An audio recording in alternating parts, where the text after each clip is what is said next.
I'm a huge 49ers fan, the rabid all-day tailgate in the parking lot type. A few years ago, we made it back to the Super Bowl. I was working at a consulting firm with a handful of accounts I would interact with directly. One client in particular knew how big of a Niners fan I was.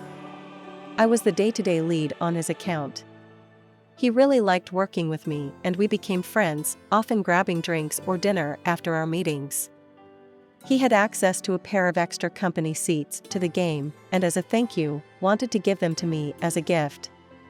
He passed the tickets over to the partner on that account, who I will refer to as Dickhead Partner, to be given to me as a surprise. The game came and went, we lost, it sucked. The next time we met, we went to drinks afterward and he mentioned, "Hey, by the way, why didn't you go to the game? I heard someone else was in your seats." I asked, "What game?" He said, "The Super Bowl." Confused, I answered I didn't have seats to the Super Bowl. He told me that he gave Dickhead Partner a pair of his company tickets for me as a gift so I could attend. I had zero idea what he was talking about. He looked shocked, told me to quietly ask around about it and get back to him. When I was back in the office the next week, I found out through one of the secretaries that Dickhead Partner had given a pair of Super Bowl tickets to another one of his clients. As a gift from our company, I might have let this sort of thing go to keep the peace under different circumstances, but these were seats on the 30-yard line to see the fucking 49ers play in the Super Bowl. I was pissed. I considered confronting Dickhead Partner myself, but realized it was the client who had noticed I wasn't there in the first place, so if I let him handle it, there would be no blowback on me. So I texted him, "Hey, I just wanted to thank you so much for thinking of me with those seats. It appears that they were given to another one of our firm's clients." He texted back right away, in all caps, "Are you shitting me? And then pretend I never told you, let me handle."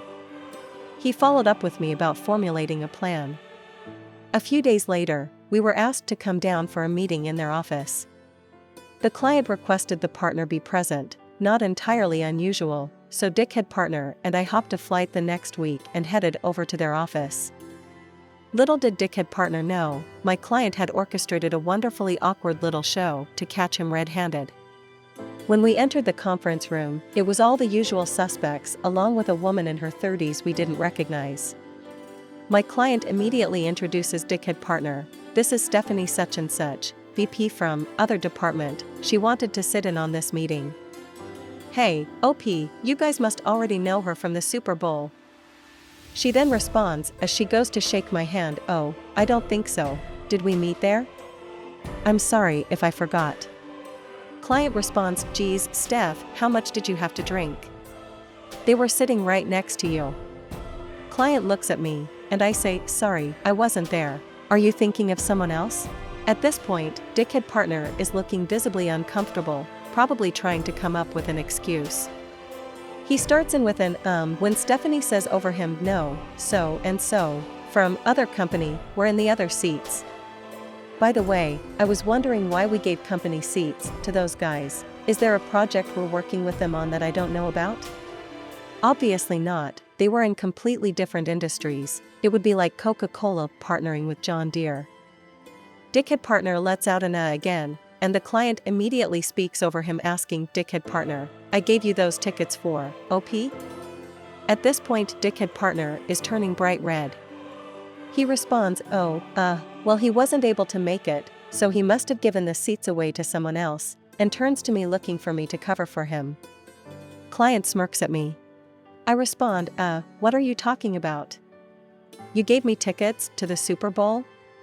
Client suddenly raises his voice, "Dickhead Partner, those tickets were a personal thank you gift from me to OP. Did you give them away to someone else? Was it another client?" Dickhead Partner butts in with, maybe something got mixed up in the office?" Client went quiet for what probably seemed like an eternity to Dickhead Partner. He then looked down, grabbed his portfolio and iPad, put them into his briefcase, and said, "I think this meeting is over. OP, it seems as if I owe you a thank you gift, let's go to lunch." "Stephanie, you're welcome to join, Dickhead Partner, I need to evaluate our relationship, please go back home and expect to hear from us next week." Dickhead partner suggests he would like to join, presumably to do damage control, and Stephanie sternly tells him I don't think that's a good idea, and asks the front desk to see Dickhead partner out. As soon as he is in the elevator, we all break out laughing hysterically. Stephanie wasn't really a VP, just an employee at the company who client had drafted into helping with his pre-planned meeting skit, but she did end up coming to lunch with us and was a fellow Niners fan and total blast to hang out with. On our way to the restaurant, I got a desperate text from Dickhead partner saying I needed to cover for the firm and that we could discuss things when I got back. I replied, yes, we need to talk, but I'll see what I can do. Client told me to wait a couple hours and then respond to him. 1. To expect invoices for the resale value of the Super Bowl tickets. Resale is way above face value, it was over $10,000, as well as our lunch. He picked a pricey spot and made a big show of overspending, and that he expected them to be paid immediately. 2. Expected I be given a direct apology. 3. Expected a written apology to his company for what he considered theft. And 4. He will only interact with me or another one of our firm's partners, never Dickhead partner. This whole thing caused a stir with the other partners, and I actually came off looking great because it appeared that I had made a good faith effort to save the client for the firm despite being the victim in this situation. The client would transfer to another partner, which meant Dickhead partner lost his profit share on any work with them. Oh, and the other partners in the firm made Dickhead partner pay the invoices back out of his salary. In retrospect, I really have no idea what the hell the guy was thinking. Did he seriously believe the client would just not notice me not thanking him for Super Bowl tickets?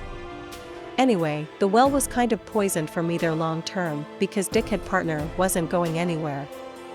I left the firm a few months later for a much better position.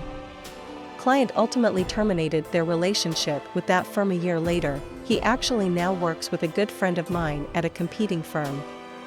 I'm still pissed I missed out on the Super Bowl even though we lost, hoping we make it back this year so I can finally go to one in person.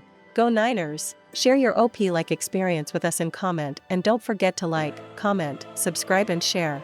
Imagine what sort of human being you have to be to essentially steal a $10,000 ticket from a worker.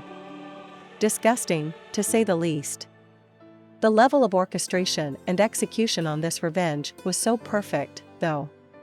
Suck it, Dickhead partner. I'd guess that he wasn't thinking of the tickets as thing from client A, he was thinking of them as something I can take from OP for the good of the company where the company equals me and my reputation with client B. As soon as OP was associated with the tickets in his mind, they were removed from their association with client A and OP equals I don't have to care about in this jerk's head.